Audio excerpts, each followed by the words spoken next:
Good evening. I think we're going to go ahead and get started. Are you ready, Joe? Can I go ahead and start? Okay, I'm going to talk to you about the Queen for a Day show. Some of us remember that, some of us don't. It started back in the 40s as a radio program, became a television program. I think lasted up until about 1964 or something. I have an article here about it, but I want to read this to you because it's kind of cool. The thing behind it was more than just, picking somebody to get, be treated as a queen for a day. They kind of had a good thing behind it. So let me read this to you.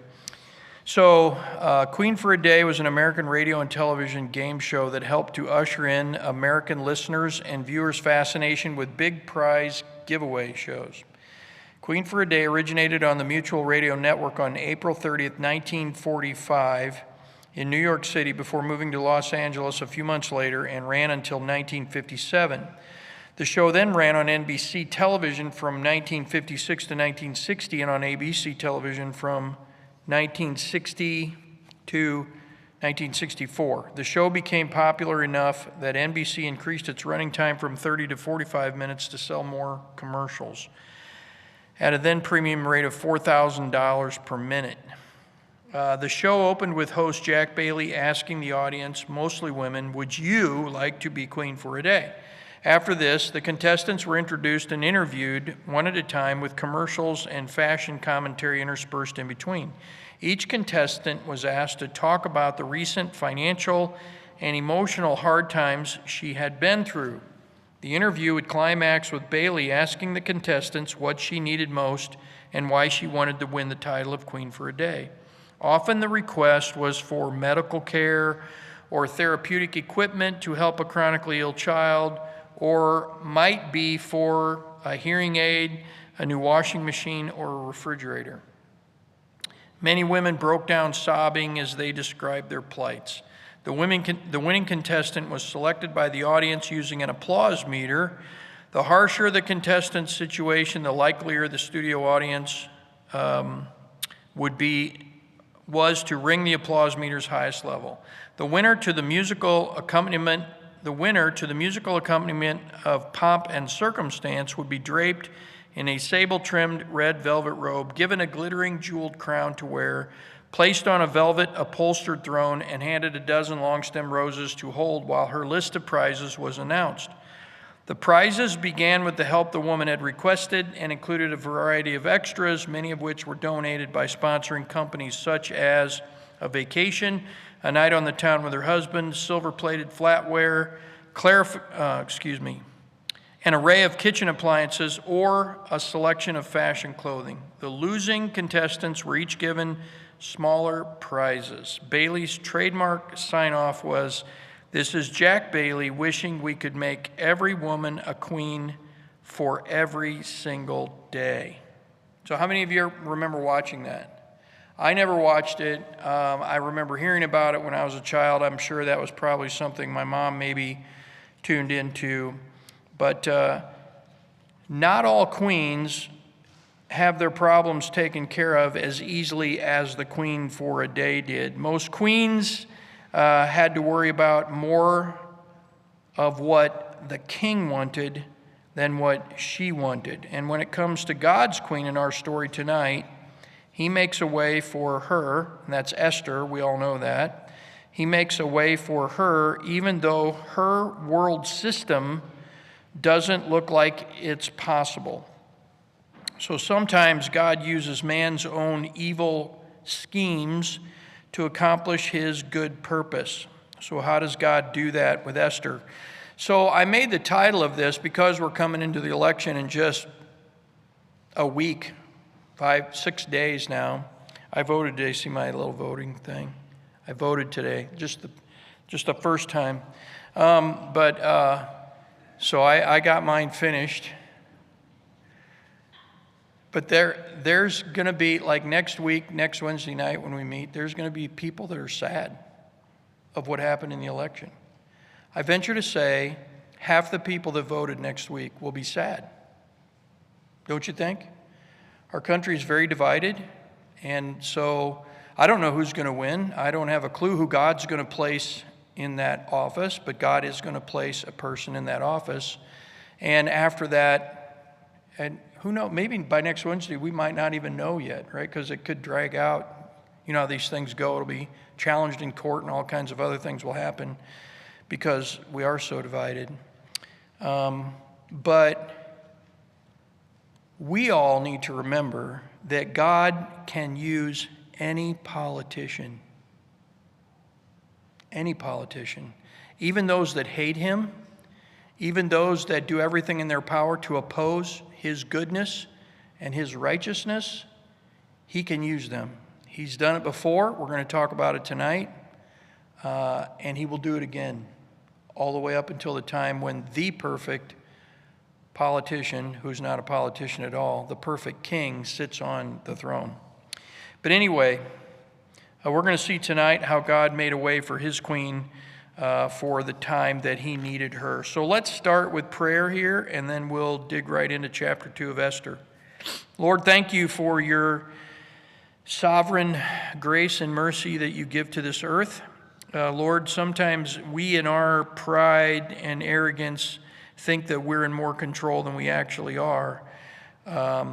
But we know that you are the one that is moving all the chess pieces around to accomplish your perfect will.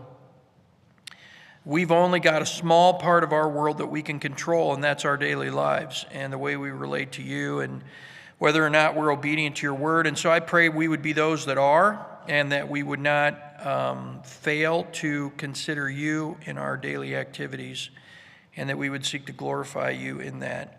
So give us encouragement as we come up through this election period as a nation. May we as believers be confident with full assurance that you are the one that is orchestrating the events of this world to bring about your perfect will. And we'll give you the praise in Jesus' name. Amen.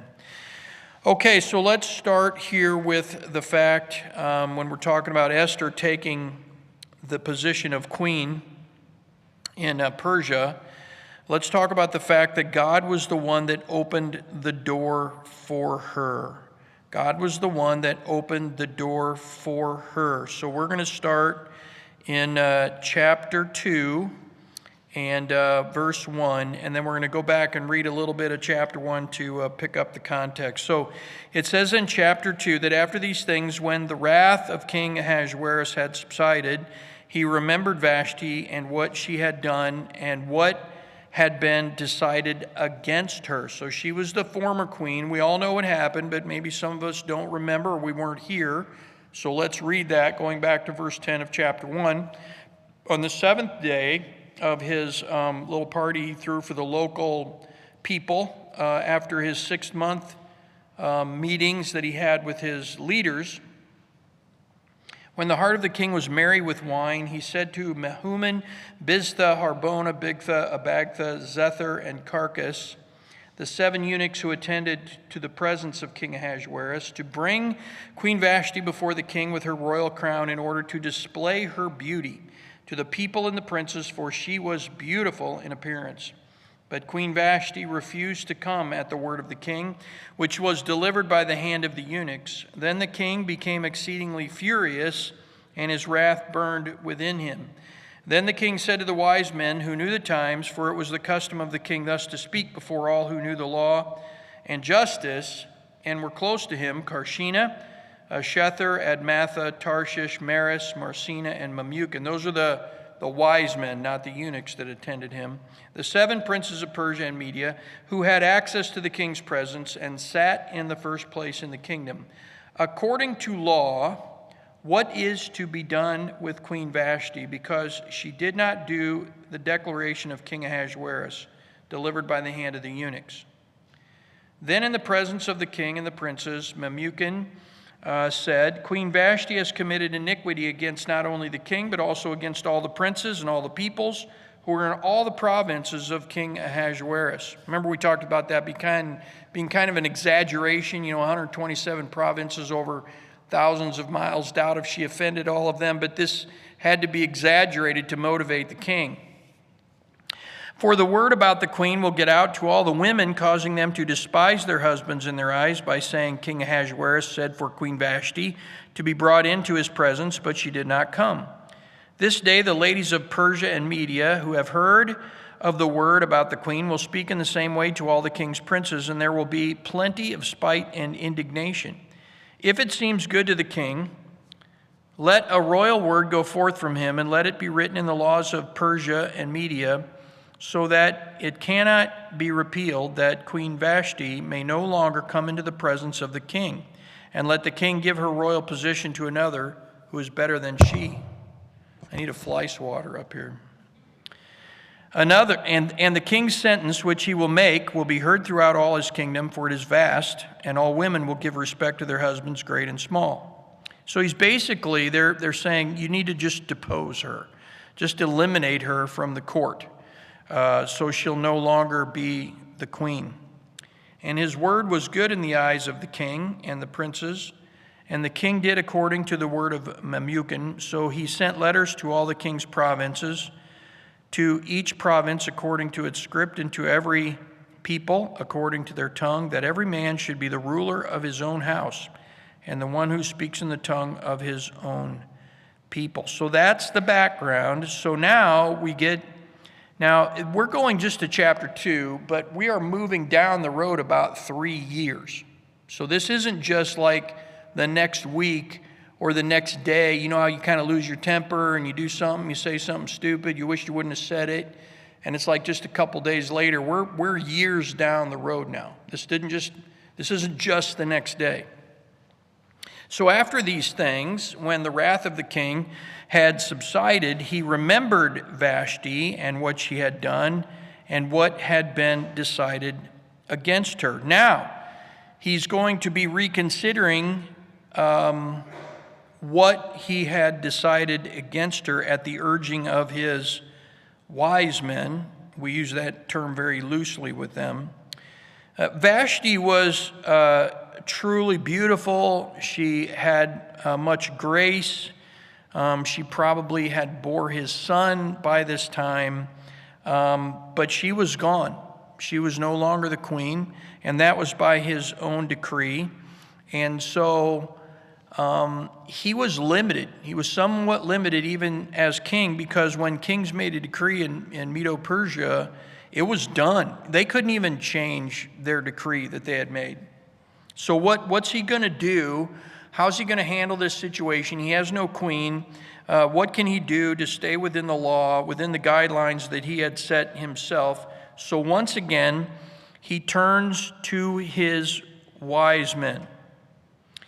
And so in verse 2, here's the big idea that these guys come up with. They can't suggest that she be reinstated. That would violate the law. And besides the fact, it was their idea that she be deposed in the first place. And if she was made queen again, that would probably put her at odds with them, and that would not be a good thing for them. So they come up with a new idea. So what is this big idea that they come up with? So in verse 2, the young men of the king who attended to him said, "Let young virgins, beautiful in appearance, be sought for the king. And let the king appoint overseers in all the provinces of his kingdom, that they may gather every young virgin, beautiful in appearance, to the citadel of Susa, to the harem, into the hand of Hegai, the king's eunuch, who keeps charge of the women, and let their cosmetics be given to them." So they say, let's find a new queen. So how are we going to do this? We're going to start with not her birth, not where she's from, not who she's related to, not what her background is, not what her nationality is, not what her language is. We're going to start with the really important things in life. What does she look like? And you know, when a young man goes out and he just seeks out a wife just simply based upon what she looks like, he could be in trouble. I mean, she could be great, but then again, she could not be. And so he's gathering them from 127 provinces from all across his empire and bringing them into his harem. So these are young girls. They are virgins. They're going to have a great deal of physical beauty, and they're brought in, and they're going to be given cosmetics. They're going to be given everything that they need to make themselves beautiful. Because from their world, they may have lived a working lifestyle. They might have calloused hands or dark skin from the sun, or any various things that the king wouldn't want to be associated with. So they needed some time to prepare, to be ready, to be brought into the presence of the king. So it says here in verse 4, let the young lady who is good in the eyes of the king be queen in place of Vashti. And the word was good in the eyes of the king, and he did so. So we're not told how many women are going to be brought in, but there's going to be a lot of women brought in over several months and possibly even a couple of years. So if we're a couple of years removed from Vashti, we're talking about, maybe a woman every night for maybe a year is brought in to the king to spend the night with the king. They're parading themselves before the king.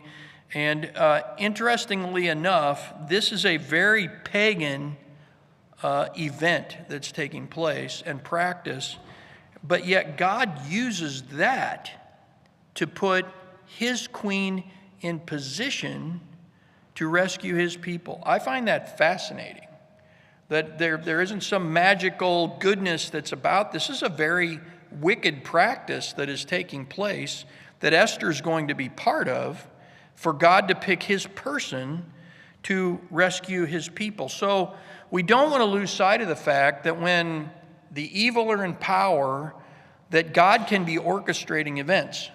We don't want to forget that even though things look bad, even though things look unrighteous, and that's very frustrating to people that believe in righteousness and have the Holy Spirit, it's very frustrating for us to watch evil succeed and be paraded in front of us in our world. We can't lose sight of the fact that God is orchestrating events to bring about his rescue of his people. That's kind of cool to think about.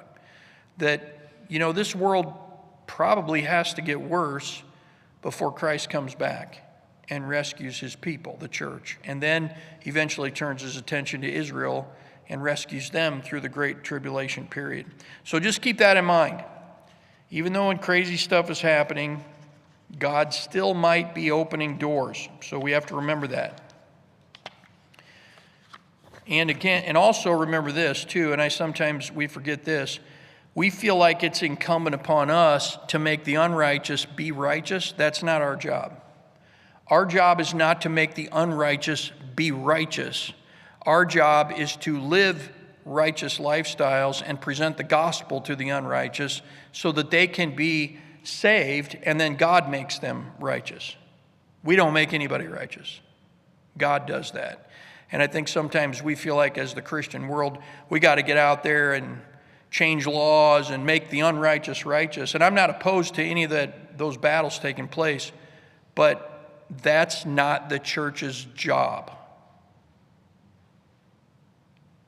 That's the job of individuals that might be called to that work outside of the body of Christ. The body of Christ has a specific task that we're given, and it's not to make the righteous be righteous. It's to practice righteousness and take the gospel to an unrighteous world. Secondly, here, God makes a reservation for Esther in a really nice place. How many of you like to stay in hotels? Nobody likes hotels? How many would rather stay in a hotel than camp? Yeah, that's most people. But there's some people that love to camp. God bless them. I don't know why they do, but they love it, and go for it if you do it. And by the way, I don't count camping in a mobile home. That's not camping. That's just a moving hotel that's going down the road. Camping is like tents, laying on the ground, getting rained on, no place to bathe, stinking, all that other stuff. Okay, so let's talk about Esther's growth here in verse 5 of chapter 2. Now there was at the citadel in Susa a Jew and his name was Mordecai, the son of Jair, the son of Shimei, the son of Kish, a Benjamite. Now Kish, the Benjamite, was the one that was taken away into exile from Jerusalem with the exiles who had been taken away into exile with Jeconiah, king of Judah, whom Nebuchadnezzar, the king of Babylon, had taken away into exile. So we get a little bit of history of how Esther and Mordecai got to Persia, Susa, where they lived. It was not Mordecai that was taken into captivity. It was not Esther that was taken into captivity. It was Mordecai's great-grandfather that was taken into captivity. If you trace this back here in the lineage, so Mordecai, who was about 35 years older than his cousin Esther, and Esther were born in exile.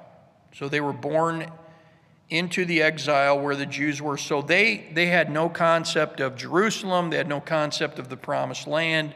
They had no concept of the practice of the law and all that the Jews, some of the Jews had gone back to begin instituting again in the land.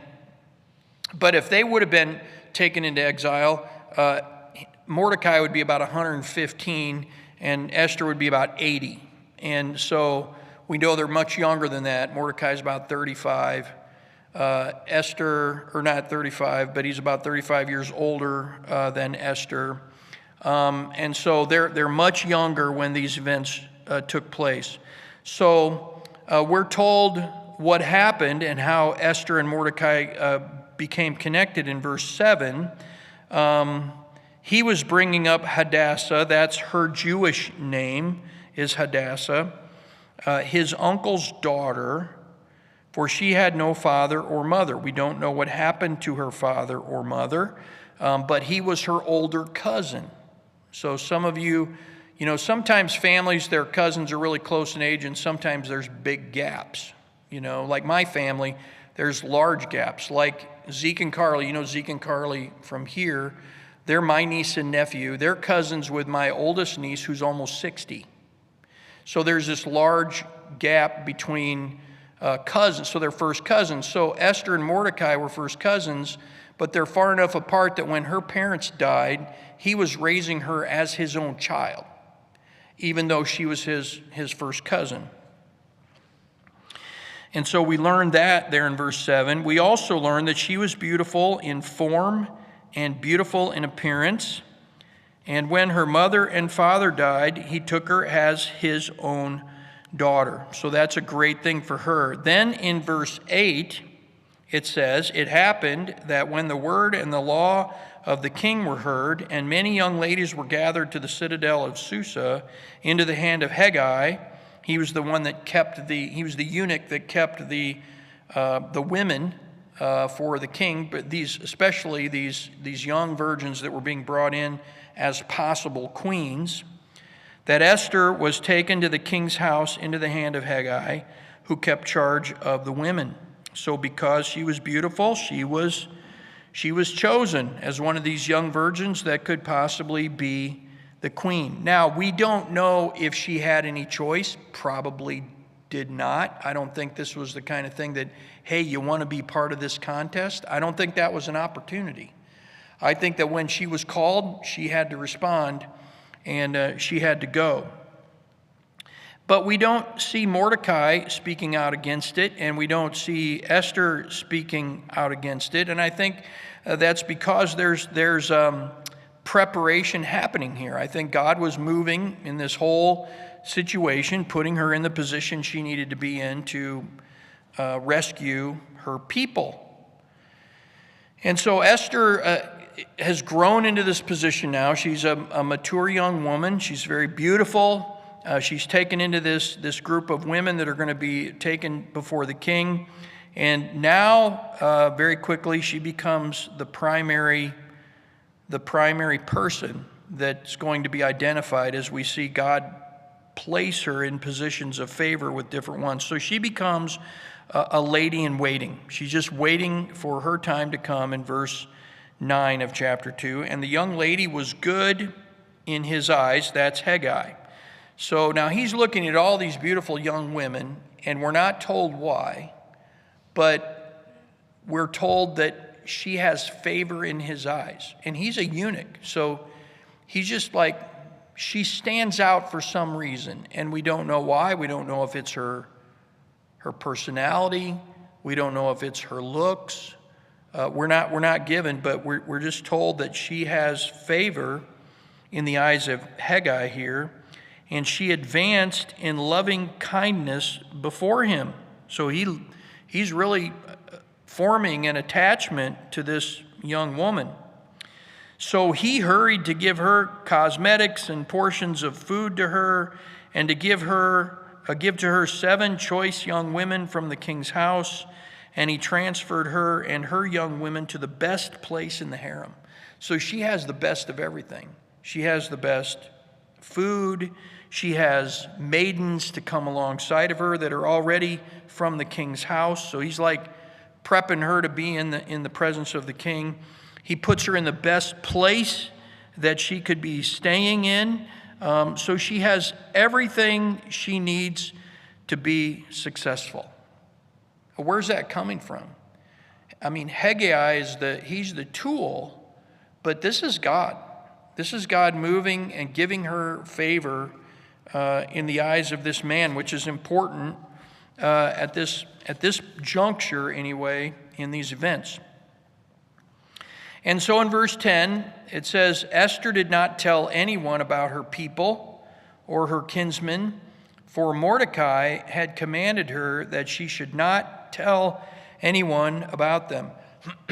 So, this is a little interjection here in the narrative that we're given, I think, for the reason of pointing out that Mordecai, even though he was not taken into captivity, he was born in captivity, and even though some of the people had been released to go back to the land and to rebuild the temple and so forth, he was a little nervous about their background.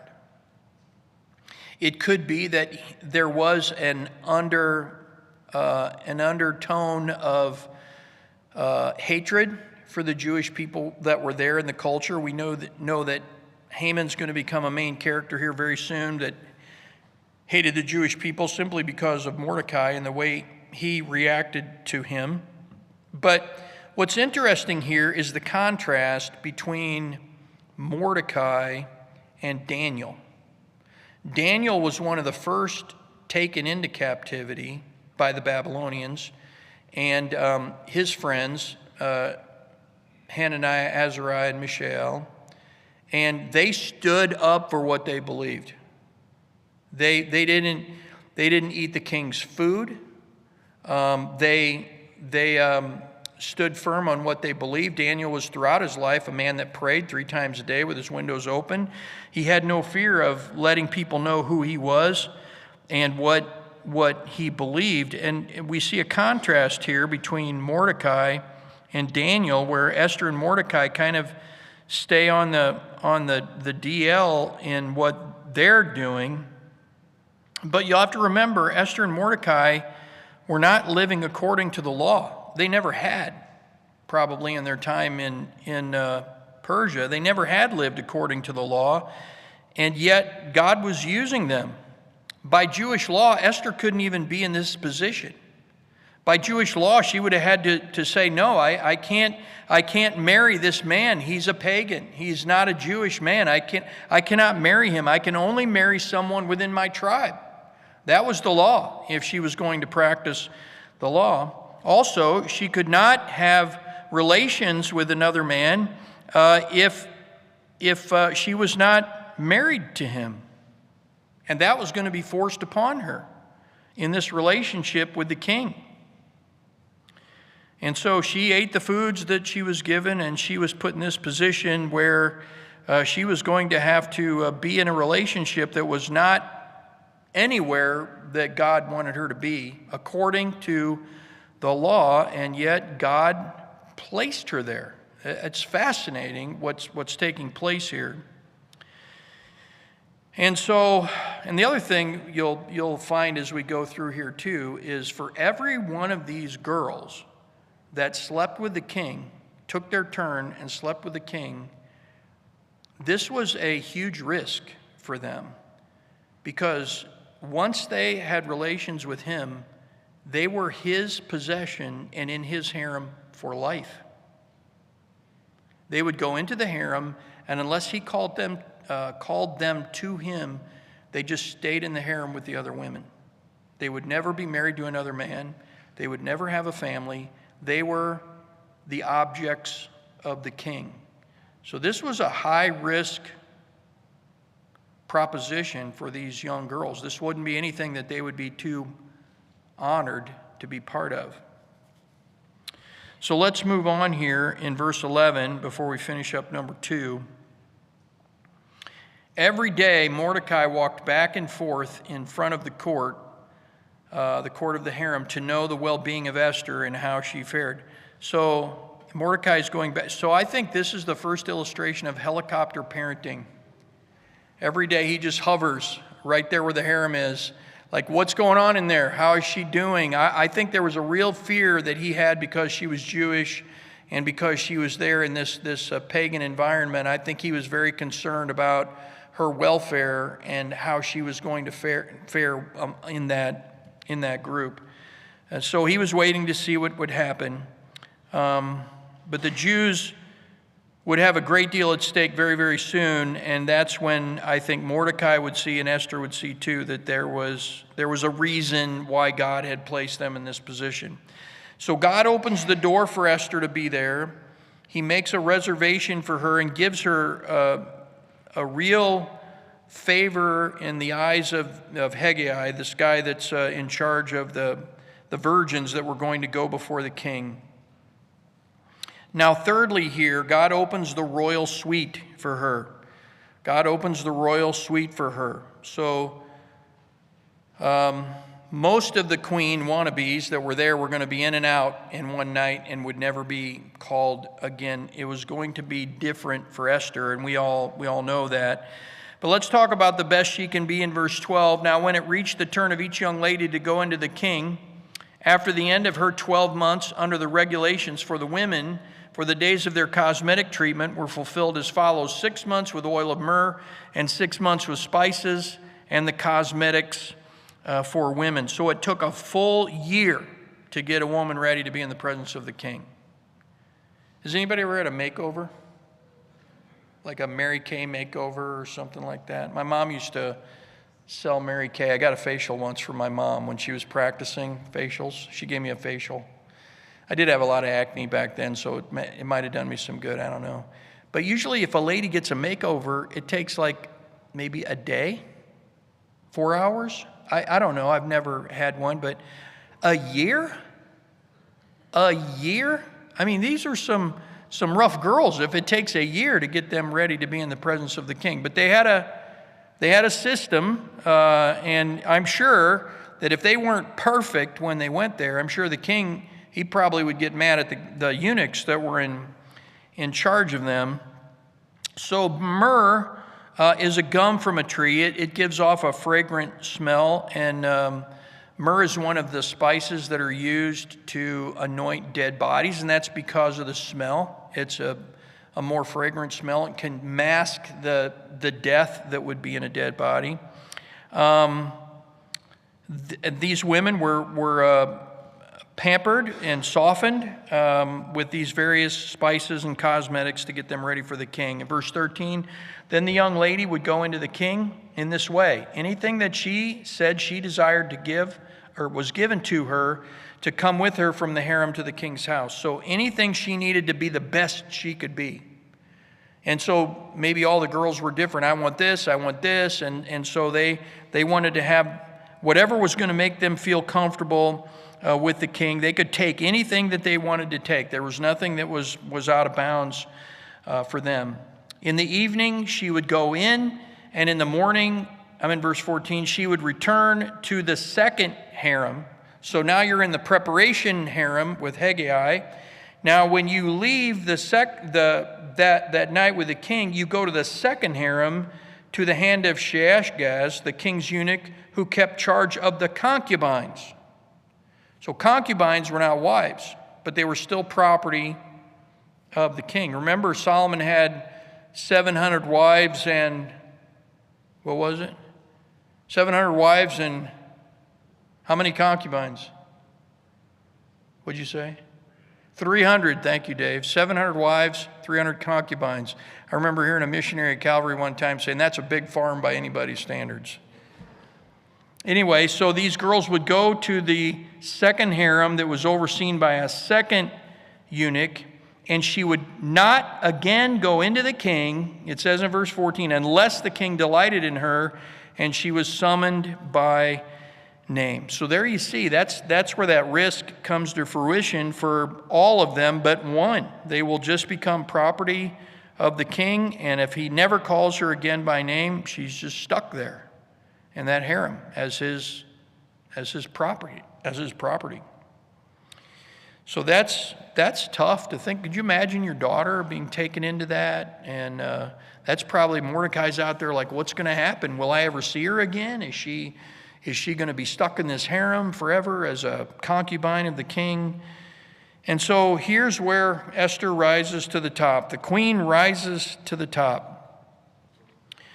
Here in verse 15. Now when it reached the turn of Esther, the daughter of Abihail, the uncle of Mordecai, who had taken her as his daughter to go into the king, she did not seek anything except what Hegai, the king's eunuch, who kept charge of the women, said.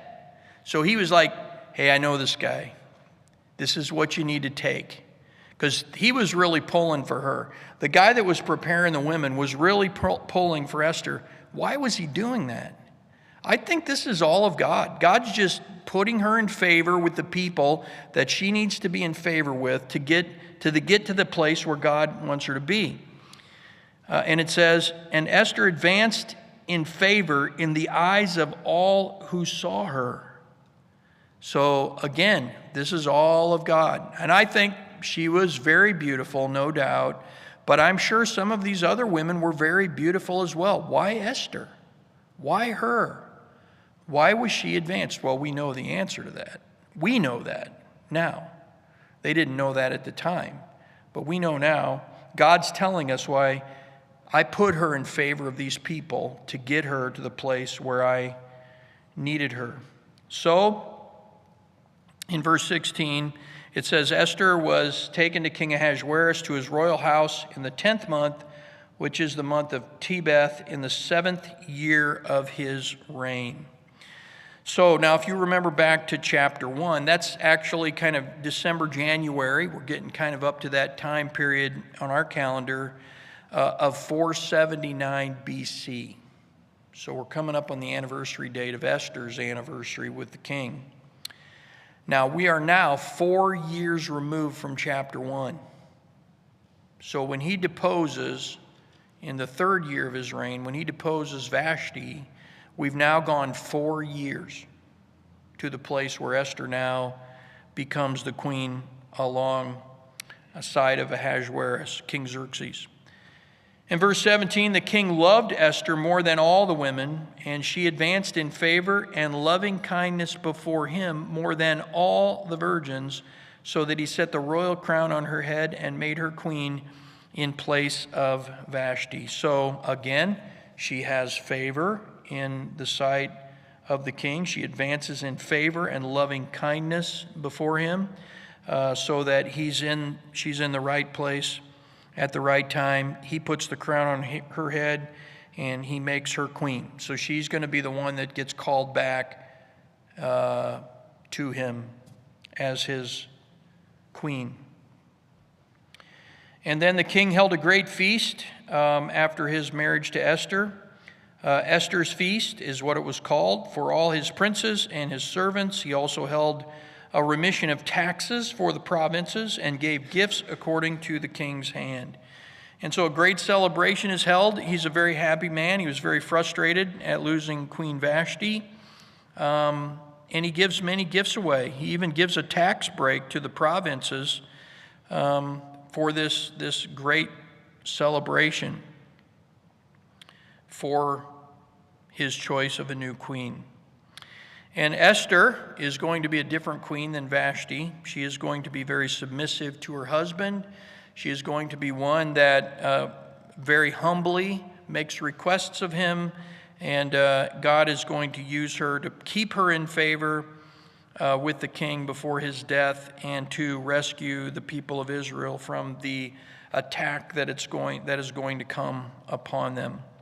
So there are some questions we could ask from this passage. Number one here, as we conclude, why or how does God use someone that is not living in obedience to him? So Esther was not living according to the law. Her and Mordecai could have gone back. The Jews were given an open exit offer when some of the Jews went back into the land to reinstitute temple worship there, but they chose to stay. How is it that God can use people that are living in obedience or disobedience to him? Even unbelievers in our world today. I don't know. I don't have the answer to that, but I know in his sovereignty he's orchestrating both believers and unbelievers alike. And it's not really up to us as believers to answer that question or to try to figure out why God would do that, but it's up to us to not be one of those people that God's using because we're being disobedient, but rather we need to be those people that are being obedient to God, and that God can use us in our obedience rather than in our disobedience. So I think sometimes, and especially in our world today where we have so much information and so much knowledge about what's going on around us, is we begin to worry about things that we don't control, that we can't control. And rather than getting all stirred up about the things that we can't control, we need to have a really solid foundation on the sovereignty of God, and then look at and examine at what we can control and make sure we're controlling it according to the Scriptures, and not just being tossed about by every wind of doctrine or following our emotions or our flesh or reacting at the impulse of other people that are living in disobedience to God, but rather being obedient to him. The second question here that many are concerned about is, when we look at things getting really bad, is has this situation got out of control of God? Is God sitting up there like, well, I didn't think it was going to get this bad. Like, what are we going to do? Like, hey, Trinity, let's have a meeting. What are we going to do? This isn't really what I had planned. These people are getting out of control. God doesn't do that. He knows exactly what people are going to do. He's planned this out from before time began. He is not taken by surprise as we are. And so we don't have to worry. We can go to bed and sleep at night and just do day by day what God calls us to do, and not fear what's happening around us, because nothing can touch us if God doesn't want it to. Especially when it comes to world leaders who are so arrogant and so they think they have the world by the tail, and they have no idea that they are just pawns in the hands of God. And he's using them to bring about his perfect will. So we can find encouragement in the fact that a life situation that we might be experiencing is never beyond the control of God. And through this specific situation, God's power was demonstrated to God's people as well as to the world. He makes Esther queen when just a few months before or a year before, she was walking the streets as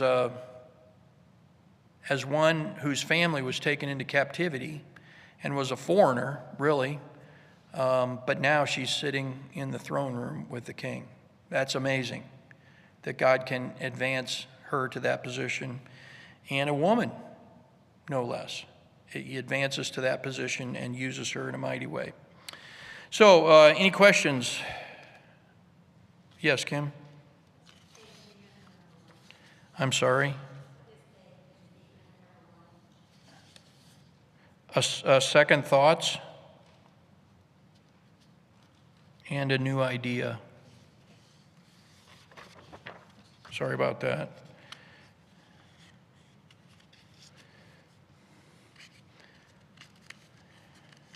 Anything else? Okay. You like Esther? I love it. I love her. I think we're going to learn a lot from not only her, but how God deals with the whole situation that comes up with Haman and Mordecai. Okay, let's go to our prayer guides there. You should have a copy of that. Sean, do you have an update on your brother?